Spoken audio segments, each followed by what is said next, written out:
Well, a very, very good afternoon, everyone. I'm your host for this session, Swati Shekharan from IMAI. I welcome you all once again for the panel discussion on designing crypto regulation to address financial sector considerations. We would like to begin by thanking you all for being a part of HODL 2021.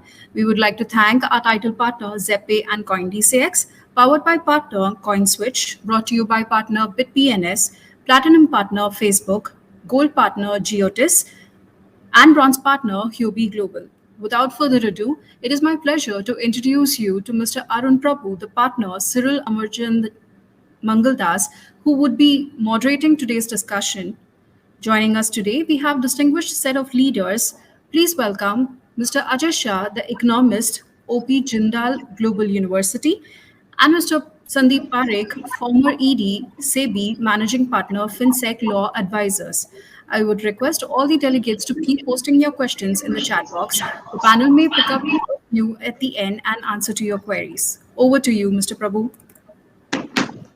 Hey, thanks, Swati. Hi, everyone. It's an absolute pleasure to moderate, or at least attempt to moderate, what is a very august and dynamic panel representing significant and deep expertise, both from a thought perspective and from a practical perspective around the regulation of cryptocurrencies. My fellow panelists are the views of my fellow panelists in some of these areas are very well known. And what we will attempt to do is start a conversation around some of these areas and some of the pressing questions that surround the regulation of cryptocurrencies and their necessary direction. I'll start, of course, by asking Professor Shah a question. What, in your view, should be the philosophical basis for the regulation or otherwise of cryptocurrencies?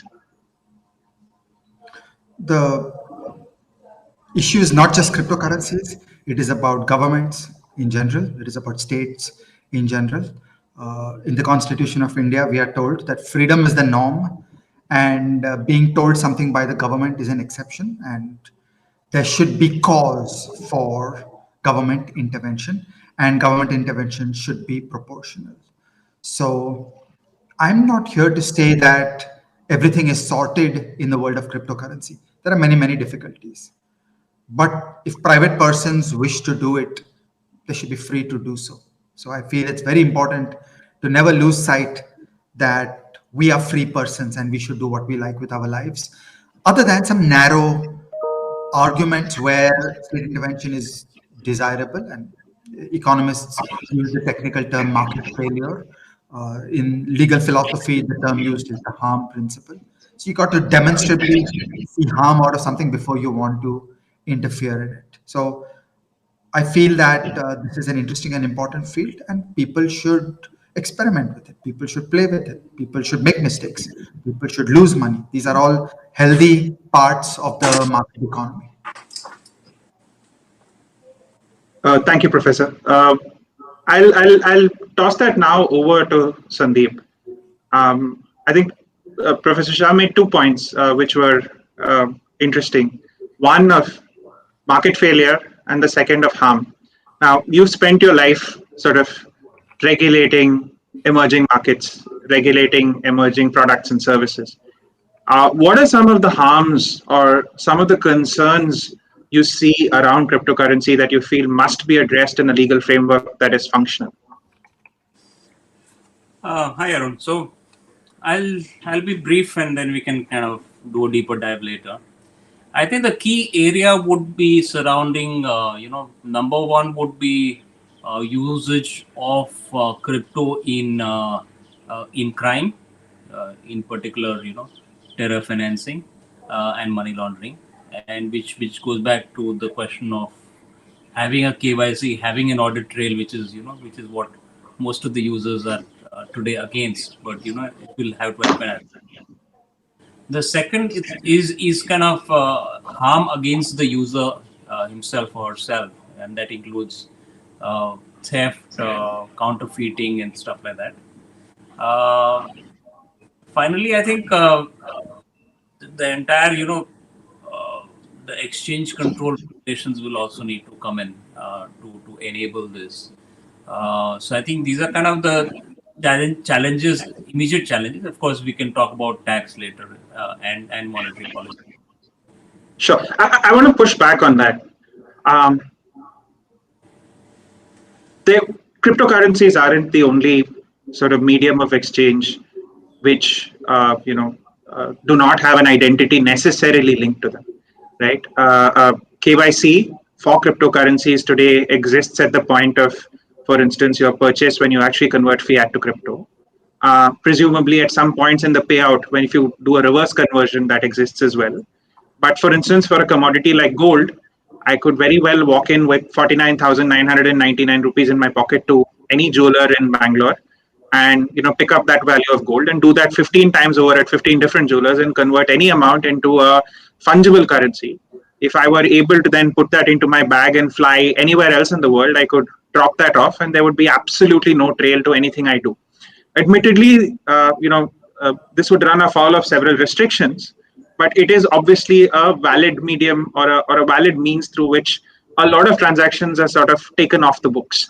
Whether that's someone keeping their house, say, local domestic savings, or someone trying to fund terrorism. How do you react to saying that the risks or the perceived risks around cryptocurrency come from a sense of fear or lack of familiarity, rather than any fundamental economic or technological difference between already existing sort of anonymous means of exchange? No, so I think because theft occurs, murder should be allowed is hardly an argument according to me. So because gold is used for, let's say, I mean, if you see the 1970s movies, all of them had the Don who was doing gold smuggling, right? So it does kind of go into terror financing. It does kind of get circulated. Every cash transaction that you do, which is anonymous, may have an implication, and therefore, and which is why, if you saw the news last month with respect to hallmarking of gold, is being opposed for that very reason, because people don't want to be traced because of again, most of it is, of course, just tax evasion, but a lot of it, kind of gets into the underground territory. So I think, I don't think any national government will be comfortable with a trail-less.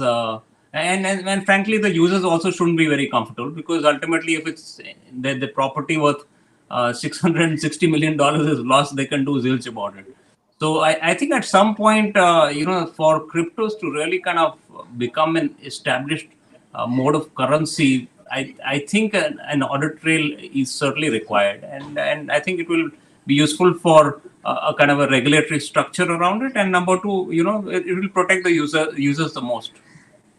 So I'm going to pick that up in the next question, but I want to just toss something back to Professor Shah. Professor Shah, in terms of, you pointed out a very important factor of market failure, often engendered by information asymmetry, often engendered by manipulation or external forces which market participants are unable to control. In a situation where large volumes of cryptocurrency are officially held by various state and non-state actors, where there is a clear tendency to pump and dump, where there is a clear tendency, arguably, to manipulate or at least push for manipulation of certain kinds of levels. Do you feel that this is a transparent and fair market, or does this fall under your original observation of this is still evolving? So certainly this is still evolving.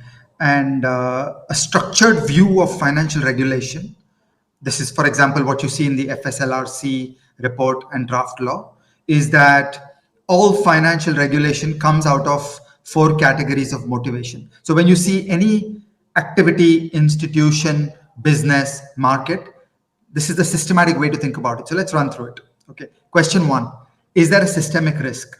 And the answer is, this game is too small to matter. Maybe 20 years from now, it'll be big enough to rock the Indian economy, but today it's not big enough to matter. So there's no systemic risk in the picture. Question 2 is the question of resolution. Do you have an orderly shutdown of a financial firm? And the answer is, in India, we don't do an orderly shutdown for anything. So, it's a frontier.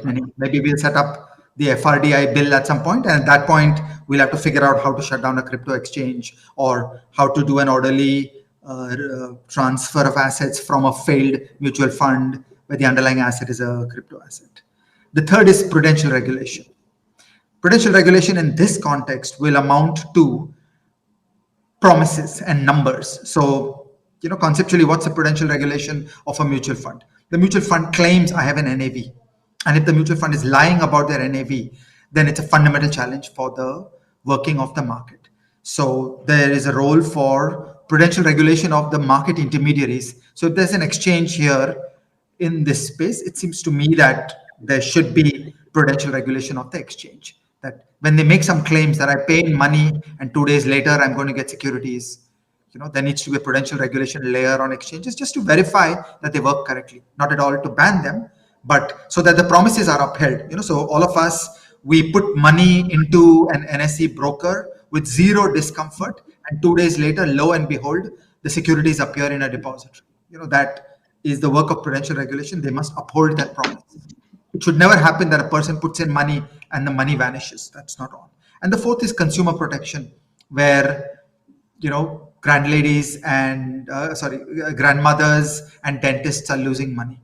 And that's definitely a threat here. And it seems to me that a bit of a hedge fund regulatory strategy is appropriate here, which is just put a high bar for a minimum ticket size so that you don't have little man on the street getting messed up with this. And then you tend to get a bit of a populist backlash against these instruments. So I think this is a nice structured way to think about it. That take the FSLRC machinery, what's a systemic risk, what's a resolution question, what's a prudential regulation question, what's a consumer protection question. Are you able to address these things? And separately, Sandeep talked about a question of capital control, the question of traceability and anonymity. I'm happy to come back to those separately. Those are a little adjacent to the main machinery of financial regulation.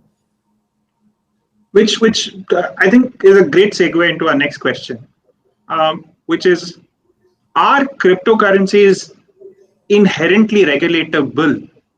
I think, one, are they fundamentally anonymous? And I know we've had some conversations around this, and there has been movement both from a law enforcement perspective and from a technological perspective around this. And I'd like to hear your views on just that. And second, does the creation of any sort of ledger, whether that's at the time of creation, or at the time of conversion of fiat or redemption of fiat, or a ledger for an exchange, for instance, to put in place some of the controls, the prudential norms that you spoke about, for instance, in terms of trading volumes or high lows or circuit breakers or whatever else may sort of be necessary. Is that inherently antithetical to the concept of crypto? And is that something that can coexist with the crypto as we know it? So I'll toss that to Sandeep first for his thoughts, and then back to you, Professor Shah. So let me just kind of throw this out that I think the roots of crypto in anarchy are kind of limited, according to me. I think it's great to kind of think about kind of completely decentralized, which is fine. There's nothing wrong with decentralized. But as soon as it gets into non-traceable and anonymous, you get into all the issues that I talked about, including crime, counterfeiting, theft. We had theft of $660 million. All of it was returned because it was indeed traceable. So I think from this roots of kind of an anarchic concept of a crypto, I think crypto has to move, and it will for certain move into a much more traceable this thing for it to be legitimate. If you're going to use it only for illegitimate purposes, it can of course survive in the manner it is surviving today. But at some point, for it to have legitimacy as a currency, as a store of value, I think it will have to be traceable. It will and ultimately, what is a ledger, right? It has to be verifiable, right? So if somebody, which happened 3 days back, some fraud was uncovered where a person was taking money in the name of crypto, but actually there was no crypto being sold to the investor. So till the time you have traceability and a verifiable ledger, the future of crypto will be quite limited and on the fringe. Okay. Dr. Shah, to you, must we kill Caesar to save him? Is the creation of some form of ledger, the removal of some level of anonymity, is it inherent for conventional financial markets to accept cryptocurrency? And if so, do you see global trends going in that direction, or is evolution moving the opposite way? I'm a little different from Sandeep's philosophical perspective. So to place this in a historical sense, Sandeep, I don't agree with the phrase you used. You said because theft is happening, does it mean murder is legal? Okay, so I would like to say there has always been cash, there has always been gold. Okay, there has always been ways of human beings doing transactions that are not within the gaze of the government, and we've got to think about the ethical and philosophical foundations of a mass surveillance system, of a panopticon where governments see everything. It would be a bit of a dystopian world, and we need to think about those consequences. And luckily, that's not under debate, because as long as there is cash and as long as there are things like gold and other gold-like things, there will always be ways in which people will achieve anonymity. And so I don't think that anonymity is either undesirable or impossible. In fact, anonymity is a part of our everyday world, a healthy feature of our life.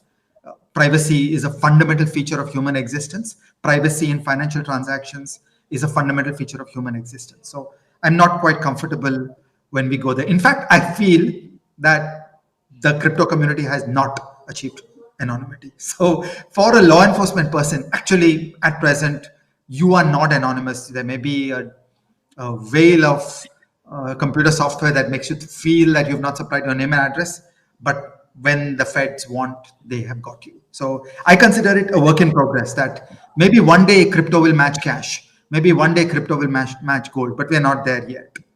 Do I consider it a legitimate objective? Yeah, I consider it a legitimate and interesting objective, that human beings should not live in a world where states see everything about our financial activities. That's a philosophical question about how you organize society. Cash and gold have always played a legitimate role in human society, and there has been a dark side to that. There will be some crime, and a world in which the job of a policeman is easy is called a police state. So let's be cautious about where we want to go in terms of establishing a panopticon. Moving away from that into the vision, the dream of decentralized finance, I actually take that dream seriously. Okay, and I think about it in two ways. First, as an intellectual and analytical puzzle. Okay, we all know the wonders of a centralized depository. It's very efficient. It takes very little electricity to store everybody's ownership information in a central institution. But then you do require that institutional capacity of that central institution.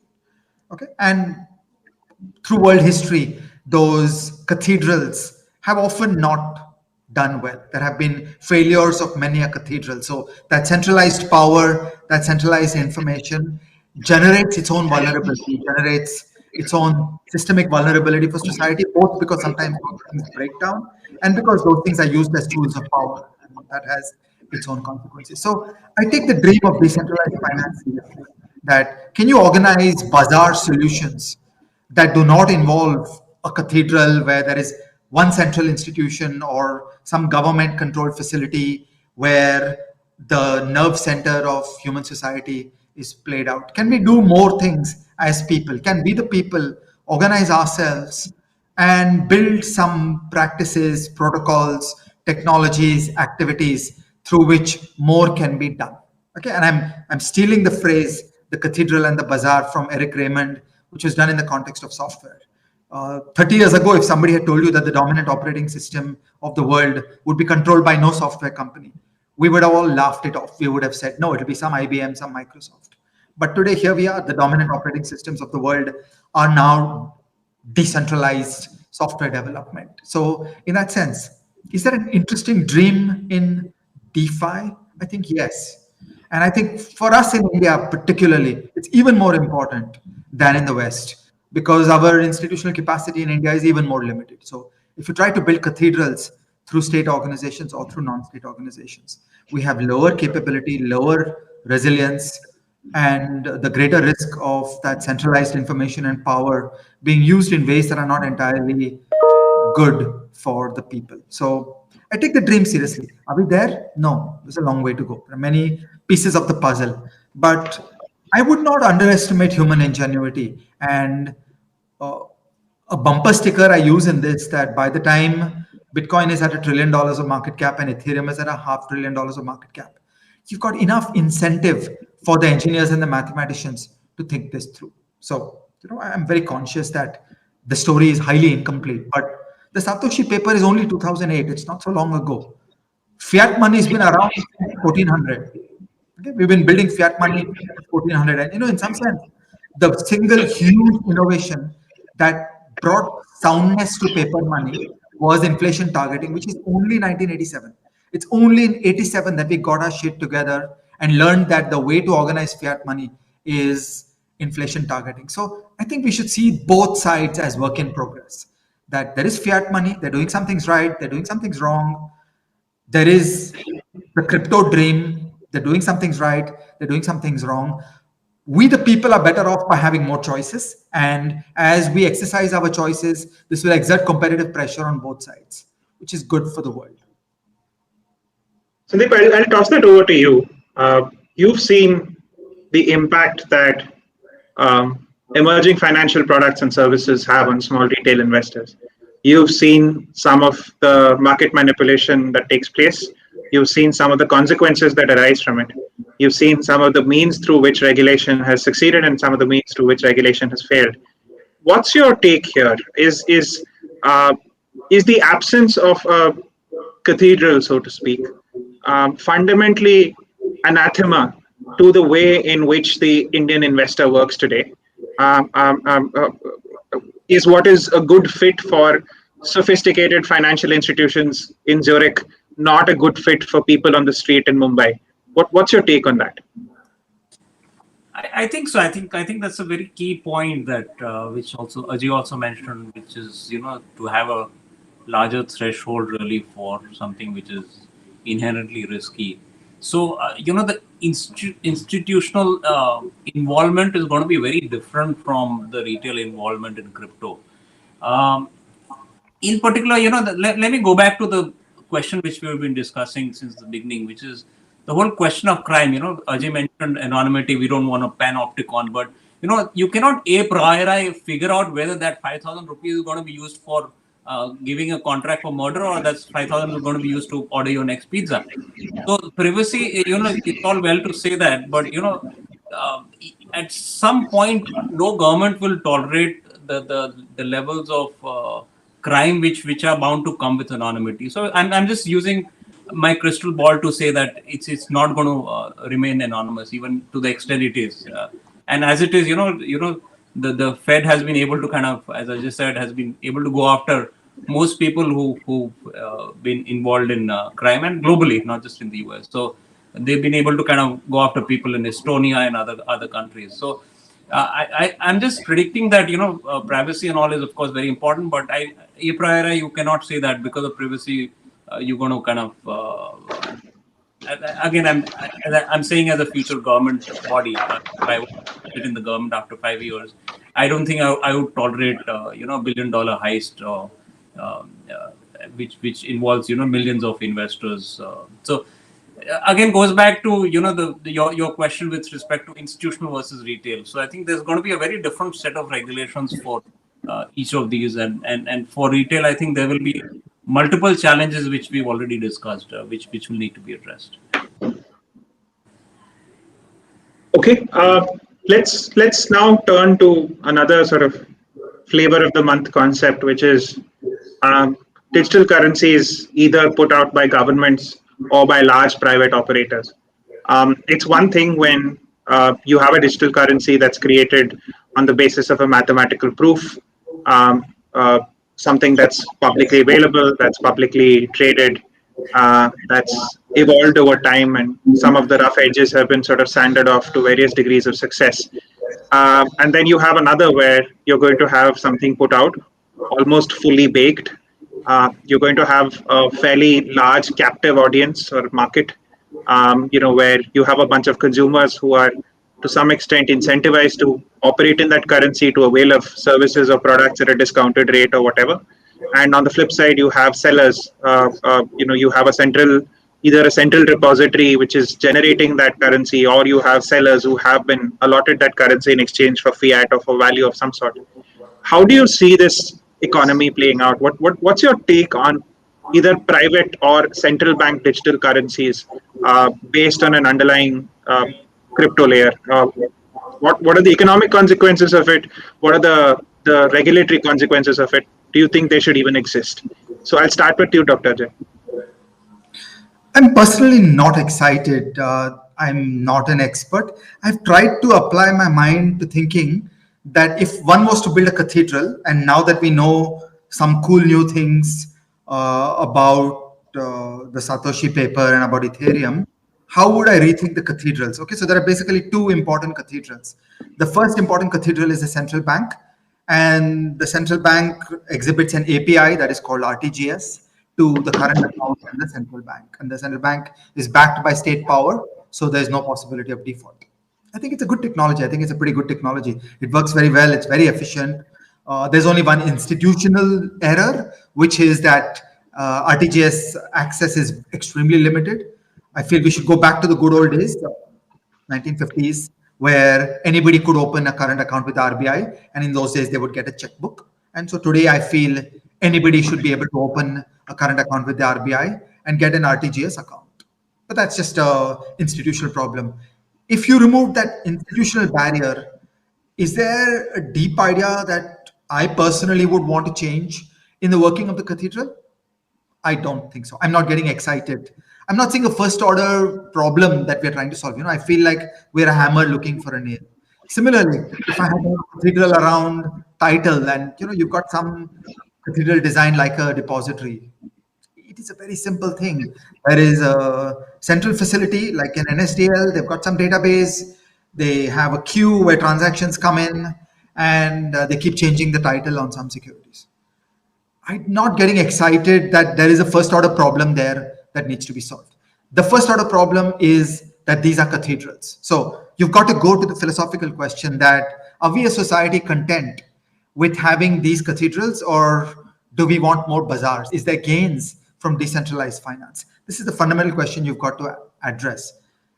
I'm convinced that the incredible success of cryptocurrency in the world around us is saying that there is a use case that they're solving, and that use case is discomfort with the cathedrals. It could be an intellectual discomfort with the resilience and the survivability of the cathedrals. It could be discomfort with the panopticon. Okay, we can debate what those pieces of the puzzle are, but I feel that I'm not excited if you take cathedrals and say, can I use some of these new tools? So sorry, and what if private bazaars? Same, that either you're going to go decentralized or you're going to be owned by one guy. I'm not getting excited about the in-betweens. So, like stable coins are fundamentally boring to me. The real excitement is, can you do something completely novel? Sandeep? Yeah, so kind of really, I think 4 points I'd like to make. I think first is with respect to, things like legitimate concerns which people have with regular currency is the kind of, for instance, the kind of charges you pay when you transfer money from US to India. Those charges are extortionate, I agree. And, technology should have kind of reduced those charges. They haven't. So I think that's one area where, and again, this is not a first order problem. It's just a matter of efficiency and competition. So I think that crypto should put enough pressure on those transactions for those markets to become more competitive. The real issue with respect to crypto is going to be, are sovereigns willing to give up their monopoly on printing cash? And I'm not sure that they're either comfortable now or they won't be less comfortable in the future. So it's going to be something which is going to be kind of I don't think they want to crack down and prohibit cryptos, but at the same time they would want more control over right now, as Ajay said, it's a very minor piece in the global assets. So it's not something which global policymakers are concerned about. But at some point, it would be a matter of concern. As far as sovereign currency CBDCs are concerned, I really don't see the point, because even today most of the currency is bits and bytes, right? 92% of all dollars are never printed. Only 8% are printed. So transfers are already there. RTGS and the equivalent SWIFT systems which exist. So there's not much really in terms of the new sovereign digital currencies that we're talking about, because we're almost there in any case. And my final point is with respect to financial stability, which will also become important. It's not important today, but this conversation will mean that governments will kind of have whether private parties are allowed to print their own currency. And right now we have several thousand private currencies. It's not just Bitcoin and Ethereum. It's several thousands of them at last count. On to perhaps more tangible matters, especially for our audience. We've all been waiting at various stages for regulatory intervention. Whether that was a sort of don't ask, don't tell system, or it was a system of, hey, this is don't do it, or at least banks don't do it, or now where there is threatened legislation on this point, and we're seeing various statements about it on an ongoing basis. What in your view, and I'll start with you, Sandeep, again on this, is what in your view is a good way to perceive regulation in this space? Do you really think there is a risk of the sort of ban being imposed in entirety? And if so, then is this an instrument that's inherently amenable to being banned? What's your take on what people should do today? So I really don't have a crystal ball. Short term, what the bill which has been put in public domain several months, actually 2019 onwards. Last week there have been newspaper reports that there's going to be quite a dramatic change from that concept of virtually banning everything to a kind of more a middle path, so to speak. The two issues that we've not discussed till now, one of which we mentioned, are also going to be very critical for any kind of ecosystem of cryptos to exist.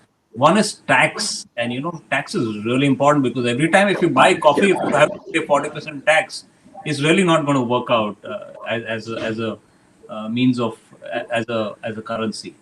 And the second is exchange control.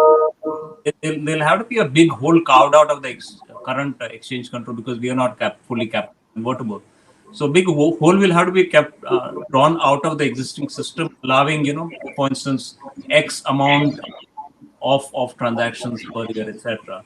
Or whether they fit it into the what is called the LRS system of repatriating. So they'll have to fit somewhere for it to kind of gain the legitimacy it requires. And the other two things we of course talked about, crime is number one. The second is financial stability and parallel finance. So I think these four things will need to be addressed for crypto to have real world use. And for real world use also, you'll need kind of back to back acceptance. You can't have one, the seller of coffee can't be the only person accepting coffee. The coffee that he purchases will also need to come from a crypto purchase for it to be kind of a hedge transaction, for it to make sense. Otherwise, given the volatility, I don't think it can be used as a currency. So these are kind of some other things which will need to be worked out. And unless you have a complete, for instance, you take care of everything but don't take care of tax, you still have a very, very big issue. So I think each of these four issues, each of these four concerns will have to be addressed for a regulatory system to work. Okay, Dr. Shah, over to you. And there's actually an interesting audience question as well, which is, what's the risk fundamentally of flight of capital, in the event that there is no ban, what do you see as the risk of flight of capital or the expropriation of large values of capital? But first, the point on what's your sort of view on the crystal ball? Is there going to be a ban, and if so, how should people think about this? My reading of the political economy landscape in this field runs in three pieces. That first, we have a very limited tradition of freedom in the country. So policymakers are very willing to engage in muscular intervention with a low trigger point. And so a ban comes easily to many policymakers in India. I personally think it's a shame, but it's a realistic description of the Indian landscape. The second is that I believe that there is a bit of an embarrassment problem. I am aware of one senior Indian policymaker who went into a G20 meeting, and somehow the discussion point of cryptocurrency came up, and this person said that, oh, we're just going to ban everything. And people in the room around said, really? Isn't that kind of extreme? And there's only one country in the world that is doing muscular bans of these things, and that is a country that wants to control the number of hours per day that children play video games. Okay, so there is an embarrassment factor associated with more extreme action with cryptocurrency. And the third is that there's a very real problem in the fact that the greatest industry of India today is information technology. Okay, so all in all, there is one thing that India does well, and that is information technology. And you have to be very careful before banning things, because the everyday familiarity and comfort of our people with every emerging tool technology is the foundation of the great Indian IT industry in its ability to produce products and services that will serve the world market. So there has been a certain amount of pushback coming from that score also, that really, do you want to ban this stuff? I will get a software services contract. I will innovate on doing software as a service. My backend has to speak Bitcoin, and if you recklessly criminalize it, you will interfere in the maturity and sophistication of the most important industry of India. So this is my reading of the landscape. And once again, Sandeep, I would always emphasize that yes, while this raises new questions about exchange controls, there are old pathways around the exchange controls of India, which have always been there. And number one is gold. When you and I buy a gold ingot in India perfectly legally, either by paying 49,999 of cash or by paying by check, the glory is we get a global asset. We are then immune to the Indian capital controls. We've got a global asset. It's not a capital controlled asset anymore. So there's always been gold. There's a reason why Indian households are so passionate about gold, because it has been their window away from the FEMA restrictions. Similarly, my colleagues and I have a paper some time ago on trade misinvoicing, and there are very large de facto capital flows. So we should not overstate the capital control consequences of this one decision. It's more a substitution that if people want to globalize their asset pool, today they can go to Zerodha and buy an S&P 500 index fund.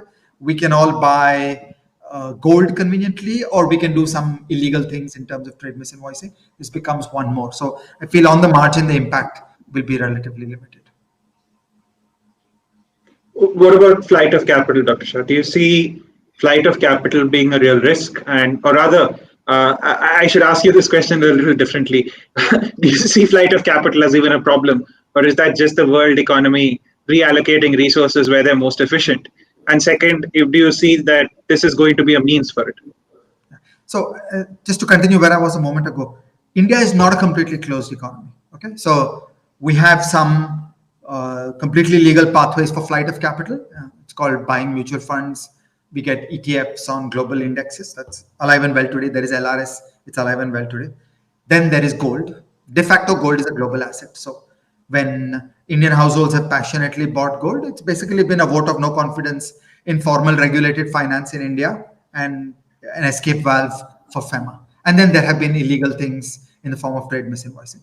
These three channels are there. And so this is one more. So nothing big has happened in these years while cryptocurrency transactions by Indian citizens have been legal. So I don't see these things as a big first order challenge. Okay. Moving to, I'm conscious we're sort of running into a wall here. before you Yeah. go ahead, Arun, Yes, sir. I agree with Yeah. everything Ajit said. Except I'm just saying, for crypto to be a viable currency, you need to have an enabling mechanism around each of these, including exchange control. So, if you wanted to prosper, you need to have a kind of a superstructure of regulations, including exchange. Yes, you can bypass it under existing laws, agreed. But if the laws were clear and they were enabling, I think you would have a much more conducive atmosphere. Yeah. On that, I agree 100%. That right now I'm still on the thought process of ban versus not ban. But once we get out of the ban mindset, I am with you 100%. Okay. Just on that, given that we're sort of running into our time limit, parting thoughts, just in terms of the way forward. I think we arrived at somewhat of an agreement on some of this, but parting thoughts from both of you. Okay, let me go first. So I think there is going to be a massive creative destruction in the world of cryptos. In the crypto, which you'll see after 10 years, is not going to even remotely look like what it looks like today. It has to be stable. It has to be secure. It has to have some level of transparency and audit trail to kind of have some of the characteristics of a currency. And finally, I think the enabling mechanisms would come in at some point for crypto to be legitimate. Right now, I think a lot of the usage is not just kind of shady, but it's actually criminal. So I think that legitimacy has to come in, and till that happens, till people use it for real commerce, and that is not going to happen. And I think we'll have a very different, very major creative destruction happening in the next few years, and kind of a phoenix like it'll come out in a very different shape from, and I can't predict what shape, but it'll be quite different. Dr. Shah? I think that central bank manufactured currencies will evolve. Cryptocurrency will evolve. Cryptocurrency surely needs and requires significant improvement, as Sandeep has just emphasized. And it's good for the world that there is energy and competitive pressure on both sides. And we will all be better off because there will be a more interesting landscape where cathedrals will try to do their stuff, but there will also be a bazaar. And for different problems, we'll have different solutions. Great. Thank you both for a very enlightening and engaging discussion. Swati, back over to you. Thank you so much, Arun, for hosting this, or rather moderating this session. It was wonderful, insights which was given by Professor as well as Mr. Parekh. Thank you so much, for being here and making this possible. Thank you, and have a superb day ahead. Thank you. Thanks. Thank you. Thank you, everyone. Take care.